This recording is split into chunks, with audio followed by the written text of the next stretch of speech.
जय हिंद मित्रों, स्वागत है आपका आपके अपने YouTube चैनल खेलो मैथ्स के साथ में। 9th स्टैंडर्ड के बच्चों के लिए वीडियोस बनाए हैं। तो बच्चों, मैथ्स के खिलाड़ी बनना चाहते हैं तो सबसे पहले एक काम कीजिए, इस चैनल को सब्सक्राइब कर डालिए, बेल आइकन को टच कर डालिए ताकि आपको सभी वीडियोस के नोटिफिकेशंस वीडियोस अपलोड होते ही मिल सकें। वीडियोस पसंद आएंगे लाइक जरूर कीजिए और शेयर जरूर कीजिए, क्योंकि नॉलेज वो प्रॉपर्टी है जो कि बांटने से बढ़ती है। दोस्तों, स्वागत है आपका वीडियो नंबर 11 में, part 6 of chapter number 2, compound interest without using formula. तो चलिए, इस पे अब हम कुछ और प्रॉब्लम्स लेंगे और अपने आप को मजबूत बनाएंगे इस टॉपिक पर। तो ये प्रॉब्लम यहाँ पे हमने लिख दी है। During every financial year the value of a machine depreciates by 15%.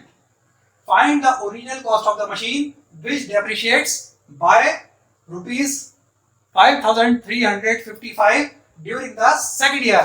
देखिए, अभी तक जो हमने प्रॉब्लम सॉल्व की थी उनमें और इसमें एक छोटा सा डिफरेंस है, लेकिन जस्ट उल्टा हो रहा है उससे काम। क्या?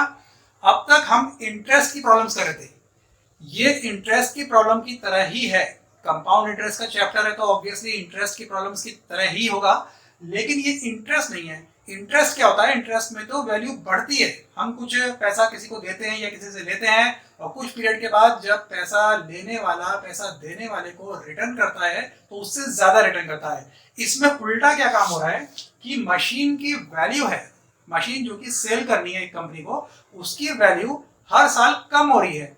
क्यों कम हो रही है? देखिए, जब कोई प्रोडक्ट कोई कंपनी बनाती है तो नया प्रोडक्ट जब होता है तो उसका रेट कुछ और होता है, कॉस्ट कुछ और होती है। और अगर वो मान लीजिए बहुत लंबे पीरियड तक सेल नहीं हुआ, वो मशीन क्या हुआ, वो मशीन एक साल तक सेल नहीं हुई, तो नेक्स्ट ईयर जो मैन्युफैक्चरर उसको सेल करेगा तो उसको 15% कम रेट पर सेल करना पड़ेगा, अदरवाइज वो सेल नहीं होगी, क्योंकि ये एक साल पुरानी हो चुकी है मशीन। और एक साल के बाद, मान लीजिए 2 साल के बाद भी वो मशीन सेल नहीं हुई, तो मैन्युफैक्चरर क्या करेगा, उस मशीन को, और मैन्युफैक्चरर हो चाहे दुकानदार हो, रिटेलर हो, होलसेलर हो, उसको क्या करना पड़ेगा, उस मशीन को और 15% रेट को कम करना पड़ेगा। हर साल इस मशीन का रेट 15%, इस प्रॉब्लम में 15% है। हर मशीन के लिए अलग अलग कैलकुलेशंस हैं, हमेशा ऐसा नहीं होता। तो इस केस में ऐसा हो रहा है कि ये जो मशीन है, जिस मशीन की बात हो रही है, ये हर साल 15% इसका रेट कम हो जा रहा है। इंटरेस्ट के केस में क्या होता है, इतना इतना परसेंट, जो परसेंटेज डिसाइड की गई है उतना परसेंट प्रिंसिपल बढ़ता है। यहाँ पे ये प्रिंसिपल ही हो गया। क्या प्रिंसिपल हो गया? ये प्रिंसिपल नहीं है, ये क्या है मैं अभी आपको बताता हूँ। तो जो भी कॉस्ट है, ओरिजिनल कॉस्ट, वो बढ़ती है। किसमें? इंटरेस्ट के प्रॉब्लम्स में। इसमें क्या हो रही है, जो ओरिजिनल कॉस्ट है, जो स्टार्टिंग में जो कॉस्ट है, वो उसके बाद एक एक साल के बाद कम होती जाएगी, 15%। बस फॉर्मूला वही लगेगा, बढ़ाने की जगह कम करते जाना है। किस तरह से? तो देखिए, और क्या गिवन है कि सेकेंड ईयर के बाद जो मशीन के रेट में डेप्रिसिएशन है वो इतने रुपीस है। तो अब हम प्रॉब्लम को सॉल्व करना स्टार्ट करेंगे। एज्यूमिंग, अब मैं देखिए कैलकुलेशंस वगैरह में नहीं अटकूंगा, बहुत कैलकुलेशंस हो गई। अभी भी जो बच्चे कैलकुलेशन में अटक रहे हैं वो स्टार्टिंग के 5-6 वीडियोस मेरे देखेंगे, ओके? तो मजबूत हो जाएंगे कैलकुलेशन में। एज्यूमिंग द ओरिजिनल कॉस्ट, हमने एज्यूम कर ली P1 इक्वल टू कोई सेकंड वाले मेथड से। लास्ट वीडियो में मैंने 2-3 मेथड सिखाए थे, उसमें से जो सेकंड वाला मेथड है, जो कि पूरी तरह से अर्थमेटिक के रूल्स के हिसाब से प्रॉब्लम को सॉल्व करता है। कॉमर्शियल मैथमेटिक्स को सॉल्व किया जाता है ज्यादा से ज्यादा अर्थमेटिक के हिसाब से। तो अर्थमेटिक के हिसाब से हमने क्या एज्यूम कर लिया कि जो ओरिजिनल कॉस्ट है मशीन की वो 100 रुपीज है। हमें यही कैलकुलेट करनी है ओरिजिनल कॉस्ट, तो इसको हमने एज्यूम कर लिया 100 रुपीज। 100 क्यों ले लिया? एक इजी फिगर ले ली ताकि हमारी कैलकुलेशंस इजी हो जाए। अब ये 100 की जगह हम 10 रुपीज भी ले सकते थे, 1 रुपीज भी ले सकते थे, लेकिन जरूरत से ज्यादा छोटी फिगर अगर हमने ले ली, 10 और 1 बहुत छोटी हो गई, तो जरूरत से ज्यादा छोटी फिगर हम नहीं लेते, क्योंकि अगर ज्यादा छोटी फिगर हमने ली तो क्या होता है, आगे जो कैलकुलेशन चलती है ना, वो डेसिमल के बहुत आगे तक चली जाएगी, जैसे 0.0258 इस तरह से चली जाएगी। तो इसलिए बहुत ज्यादा छोटी वैल्यू नहीं लेते, बहुत ज्यादा बड़ी भी नहीं लेते। आप 1000 ले लीजिए, 100 ले लीजिए, चाहे 1000 ले लीजिए, ये एज्यूम करके हम प्रॉब्लम को शुरू करेंगे। ओरिजिनल कॉस्ट हमने 100 रुपीज मान ली। अब depreciation in the first year, एक साल में जिस तरह से इंटरेस्ट लागू होता था उसी तरह से एक साल में डेप्रिसिएशन लागू हो रहा है। यहाँ रेट कम हो रहा है। फॉर्मूला वही है, P1 into R1 into T1 upon 100। उसी तरह से डेप्रिसिएशन हमने D1 लिया, हम उसमें क्या लेते थे इंटरेस्ट में, हम इसको इंटरेस्ट नहीं लिख रहे, उसमें हम I1 लिखते थे क्योंकि वो इंटरेस्ट हमेशा इंक्रीज होता है, इसलिए हम उसको डेप्रिसिएशन को हम D1 लिख रहे हैं, I1 नहीं लिख रहे, इंटरेस्ट नहीं लिख रहे। तो depreciation in the first year D1 equal to 100, कौन सी 100, जो प्रिंसिपल है यानी कि जो ओरिजिनल कॉस्ट है वो हमने जो एज्यूम की है, तो 100 इंटू 15 क्या रेट ऑफ इंटरेस्ट नहीं बोलेंगे, डेप्रिसिएशन का जो रेट है, रेट ऑफ डेप्रिसिएशन इसको बोल सकते हैं। तो डेप्रिसिएशन है 15%, ये आ गया सेंट।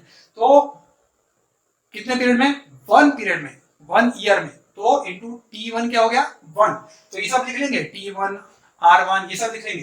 तो उसके बाद ये सॉल्व करेंगे, तो डेप्रिसिएशन कितना हो गया 100 इंटू 15 इंटू 1, तो इसको काट पीट करके आपका आ गया 15 रुपीज। अब क्या हुआ, 15 रुपीज रेट कम हो गया मशीन का 1 साल के बाद, तो 1 साल के बाद उस मशीन का रिवाइज रेट क्या हो गया, it's revised cost after 1 year.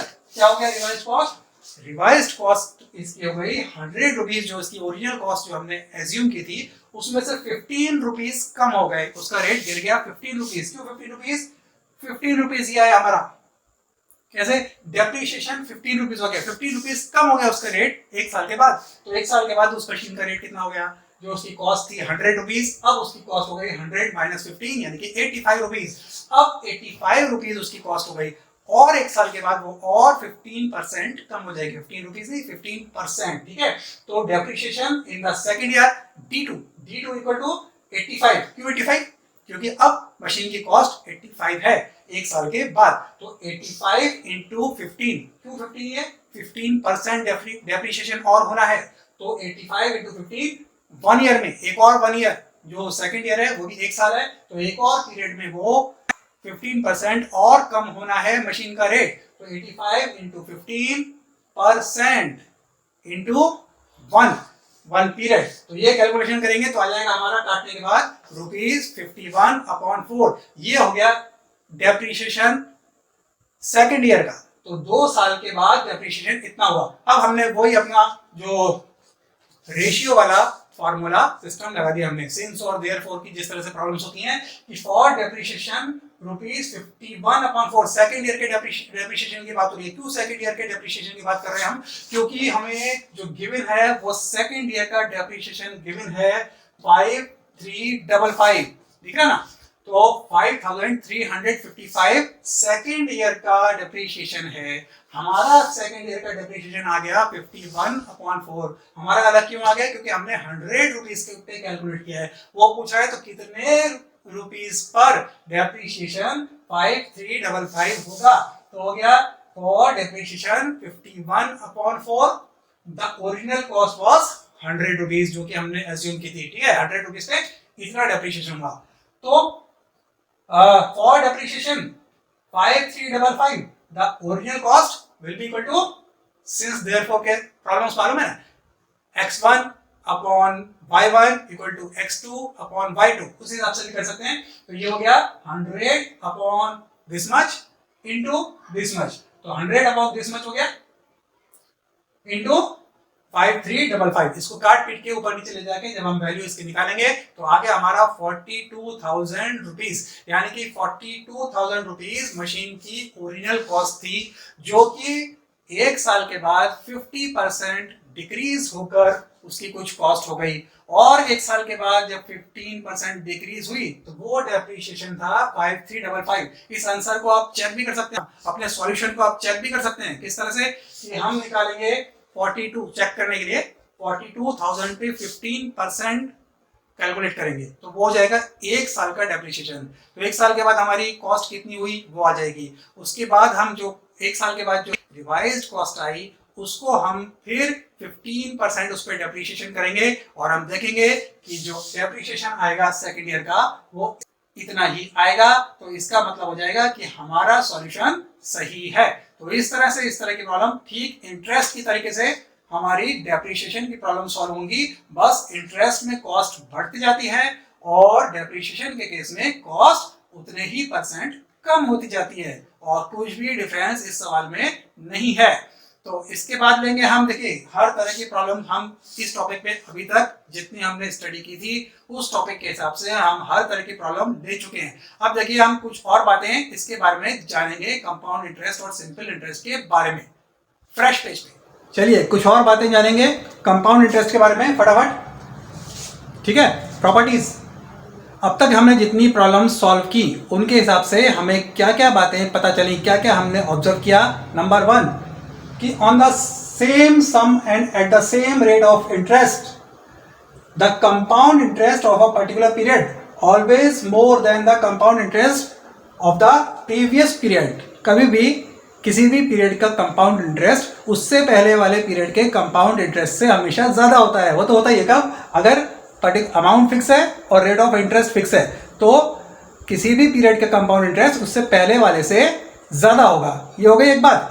और दूसरी बात, दूसरी property, the difference of the compound interest. देखिए ये नोट करने लायक है क्या, the difference between the difference of the compound interest, ऊपर एस लिख दिया मैंने, मतलब प्लूरल हो गया, compound interest of the two consecutive conversion periods. दो कंसेक्यूटिव कन्वर्जन पीरियड्स हैं लगातार, सेकंड या थर्ड, सेकंड और थर्ड ले लो, चाहे फर्स्ट और सेकंड ले लो, चाहे फोर्थ और फिफ्थ ले लो, तो दो जो कंसेक्यूटिव कन्वर्जन पीरियड्स हैं तो उनमें जो कंपाउंड इंटरेस्ट होगा उन दोनों के कंपाउंड इंटरेस्ट का difference is nothing but the interest on the compound interest of the preceding conversion period. एक एग्जाम्पल से ये बात समझेंगे। देखिए हमने एक एग्जाम्पल लिया कि दो कन्वर्जन पीरियड्स हैं, तो फर्स्ट कन्वर्जन पीरियड का कंपाउंड इंटरेस्ट कुछ हुआ, सेकंड कन्वर्जन पीरियड का कुछ कंपाउंड इंटरेस्ट हुआ, दोनों का जो हम डिफरेंस करेंगे वो डिफरेंस क्या होगा, फर्स्ट वाले कन्वर्जन पीरियड के कंपाउंड इंटरेस्ट पे इंटरेस्ट। ठीक है,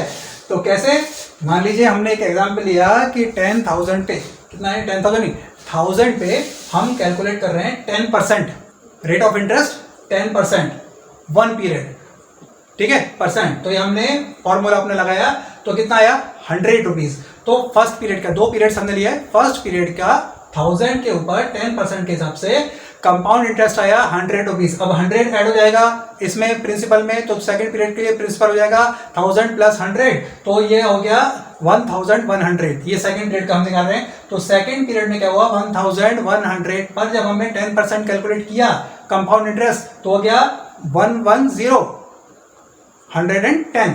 तो अब हमने अगर इनका डिफरेंस किया तो 110 माइनस 100 करने पर आया 10 रुपीज, और यही 10 रुपीज कब आएगा, प्रीसीडिंग पीरियड, यानी कि जो फर्स्ट पीरियड का कंपाउंड इंटरेस्ट था अगर इस पे हम इंटरेस्ट कैलकुलेट करें तो वही 10 रुपीज आएगा। कैसे, जो 110 में से 100 माइनस किया तब भी 10 आया, और जो ये 100 था, कौन सा 100, ये वाला 100, ये जो प्रीसीडिंग पीरियड का कंपाउंड इंटरेस्ट था, इस प्रीसीडिंग पीरियड के कंपाउंड इंटरेस्ट पे जब हमने उसी रेट ऑफ इंटरेस्ट से इंटरेस्ट कैलकुलेट किया तो आया 10 रुपीज। वही 10 रुपीज जो कि दोनों पीरियड्स के कंपाउंड इंटरेस्ट का डिफरेंस है, तो ये दोनों सेम होता है। और सिमिलरली जिस तरह से इंटरेस्ट पे इंटरेस्ट लगता है, यही दोनों कंपाउंड इंटरेस्ट का डिफरेंस होता है।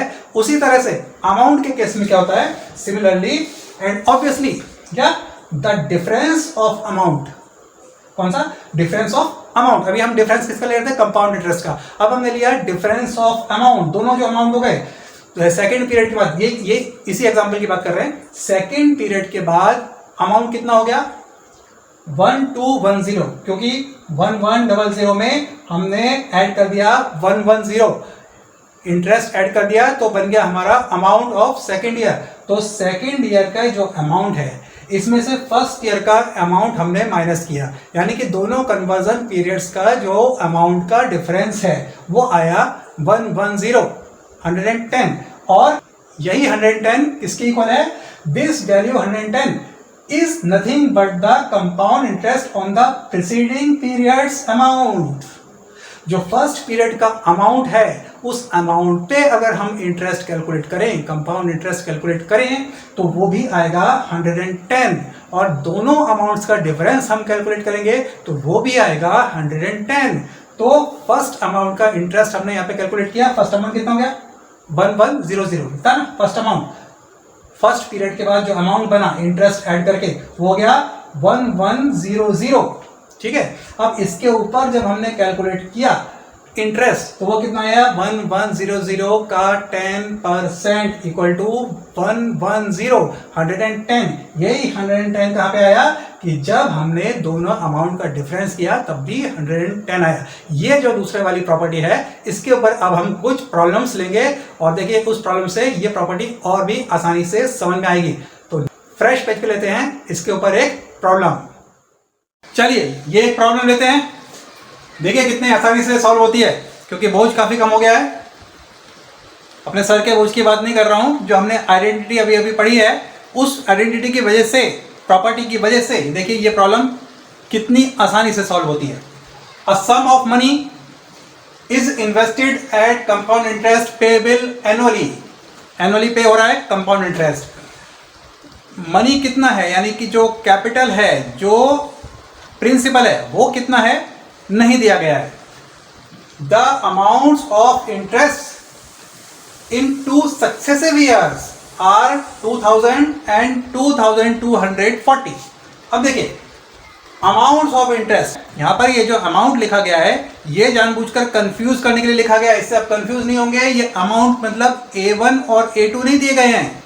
अमाउंट्स का मतलब अमाउंट नहीं दिए गए हैं, जो फाइनल अमाउंट आता है इंटरेस्ट ऐड करके, इंटरेस्ट और प्रिंसिपल ऐड करके, वो वाले अमाउंट्स नहीं दिए गए हैं। ये है अमाउंट्स ऑफ इंटरेस्ट। तो फिर ये अमाउंट क्यों लिखा है? क्योंकि अगर ये अमाउंट नहीं लिखते, सिर्फ इंटरेस्ट लिखते तो आप ये समझ सकते थे कि R1 और R2 दिए हैं, रेट ऑफ इंटरेस्ट दिए हैं। तो रेट ऑफ इंटरेस्ट नहीं दिए हैं, अमाउंट ऑफ इंटरेस्ट मतलब वैल्यूज ऑफ इंटरेस्ट दिए हैं 2 सक्सेसिव ईयर्स की। 2 सक्सेसिव ईयर्स मतलब क्या हो, ये फर्स्ट और सेकेंड ईयर्स भी हो सकते हैं, 4th एंड 5th ईयर्स भी हो सकते हैं, कोई भी 2 लगातार, 99 100 भी हो सकता है, 50 51 भी हो सकता है, 61 62 भी हो सकता है, कोई भी 2 लगातार सेकंड और थर्ड भी हो सकता है, कोई भी 2 लगातार सक्सेसिव मतलब लगातार ईयर्स, उनके जो वैल्यूज दिए हैं इंटरेस्ट की वो हैं इतने एंड इतने, ठीक है।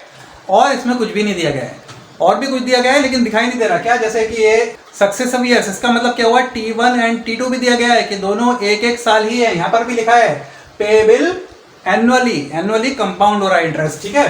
तो अब हमें फाइंड क्या करना है? Find the rate of interest. तो रेट ऑफ इंटरेस्ट तो फाइंड करना है, तो वो R1 R2 कैसे हो सकते हैं?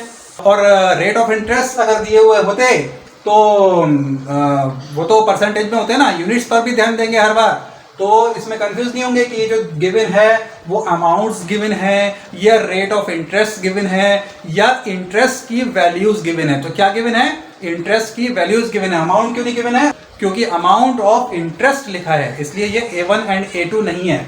रेट ऑफ इंटरेस्ट क्यों नहीं गिवन है? क्योंकि ये परसेंटेज में नहीं है, ठीक है। तो अमाउंट्स यानी कि values of interest I1 and I2 given है। तो यहां से हम शुरू हो गए। अब देखिए आइडेंटिटी की वजह से ये प्रॉब्लम कितनी आसानी से सॉल्व होती है। तो देखिए इनका हम डिफरेंस ले लेंगे, I1 I2 का difference, their difference I2 minus I1 equal to this minus this, ये कर दिया तो हमारे पास आ गया 240 रुपीज। अब हम क्या करेंगे? हमने प्रॉपर्टी पढ़ी थी कि नाउ दिस वैल्यू 240, कौन सी 240? 2 सक्सेसिव ईयर्स के जो इंटरेस्ट का डिफरेंस है ये 240 is nothing but the interest on the interest of the preceding period. Preceding period कौन सा? जो 2 सक्सेसिव ईयर्स हैं उसमें से जो फर्स्ट वाला पीरियड है, जो फर्स्ट वाले पीरियड का इंटरेस्ट है यानी कि I1, that is interest on I1 के ऊपर interest, nothing but the interest on the interest of the preceding period. Interest के ऊपर इंटरेस्ट, कौन से इंटरेस्ट के ऊपर इंटरेस्ट? प्रेसीडिंग पीरियड मतलब फर्स्ट वाले जो पीरियड है, फर्स्ट नहीं, इन दोनों में से जो फर्स्ट है, जो प्रेसीडिंग है, इन दोनों जो सक्सेसिव में से जो पहला वाला है उसके इंटरेस्ट के ऊपर इंटरेस्ट जो होगा वही इन दोनों सक्सेसिव ईयर्स के इंटरेस्ट का डिफरेंस होगा। तो डिफरेंस तो हमने कैलकुलेट कर लिया 240, यही 240 है nothing but the interest on the interest of the preceding period, that is interest on I1। तो इंटरेस्ट ऑन I1 कैलकुलेट करेंगे और वही इक्वल टू होगा इस 240 के। तो देखिए 240 इक्वल टू, यहाँ पे हमने 240 लिख दिया, this 240 is equal to the interest on I1। तो I1 क्या यानी कि I1 को हम प्रिंसिपल मानते हुए I1 की जो वैल्यू है उसके ऊपर इंटरेस्ट कैलकुलेट करेंगे। तो I1 को हमने बेस वैल्यू लिया, मैंने बेस वैल्यू के बारे में आपको बताया था। तो बेस वैल्यू मतलब यहाँ पे प्रिंसिपल की तरह हम I1 को ट्रीट करेंगे, क्योंकि हम इस I1 के ऊपर इंटरेस्ट कैलकुलेट कर रहे हैं। तो I1 के ऊपर जो इंटरेस्ट आएगा वही ये 240 होगा, जो कि I2 माइनस I1 है, दोनों सक्सेसिव ईयर्स के इंटरेस्ट का डिफरेंस। तो प्रिंसिपल मानते हुए जब हमने इंटरेस्ट कैलकुलेट किया I1 के ऊपर, तो क्या हो गया, 2000 I1 की वैल्यू है 2000 इंटू आर इंटू T1, क्योंकि एक ही पीरियड है, अपॉन 100। अब इनकी वैल्यूज हमने रख दी, तो R इक्वल टू हो गया, ये T1 क्या है, T1 1 है, यहां पे लिख देंगे T1 क्या,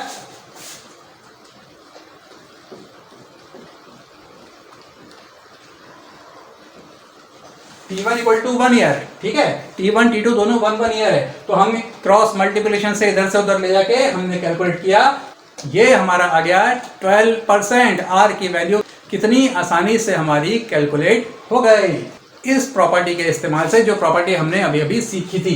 तो क्या है प्रॉपर्टी, एक बार फिर से रिपीट करता हूं कि दो सक्सेसिव ईयर्स के इंटरेस्ट का जो डिफरेंस है वही इक्वल टू होगा दोनों सक्सेसिव ईयर्स में से जो फर्स्ट वाला है उसके इंटरेस्ट के ऊपर इंटरेस्ट जो कैलकुलेट करेंगे तो वो इस I2 माइनस I1 के ही इक्वल आएगा।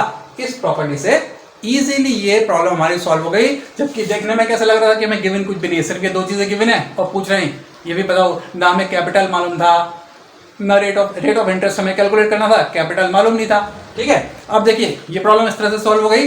अब हम क्या करेंगे, इस वीडियो को यहाँ पे रोकते हैं और नेक्स्ट वीडियो में इसी प्रॉब्लम की चीर फाड़ करूंगा मैं। ये अचानक मुझे क्या हो जाता है कि मैं किसी भी प्रॉब्लम की चीर फाड़ क्यों करने लग जाता हूँ तारा सिंह की तरह। देखिए चलिए इसका रीजन भी मैं नेक्स्ट वीडियो में बताऊंगा कि मैं अचानक किसी भी प्रॉब्लम के ऊपर चीर फाड़ या किसी भी फॉर्मूले के ऊपर चीर फाड़ क्यों करने लगता हूँ, इसका रीजन भी मैं आपको नेक्स्ट वीडियो में बताऊंगा। तब तक आप लोग एक दूसरे को पढ़ाएंगे, एक दूसरे से पढ़ेंगे और इस प्रॉपर्टी के ऊपर जो नेक्स्ट एक्सरसाइज है पूरी की पूरी एक्सरसाइज सॉल्व करेंगे। कुछ प्रॉब्लम्स रह जाएंगी और नेक्स्ट वीडियो में हम लेंगे कुछ और प्रॉपर्टीज, कुछ और प्रॉब्लम्स। सब्सक्राइब कर चुके होंगे अब तक आप इस चैनल को, नहीं किया है तो देर मत कीजिए, कर लीजिए और लाइक और शेयर करना मत भूलिए। मिलते हैं नेक्स्ट वीडियो में। Next video will be video number 12 chapter number 2 part 7। जय हिंद।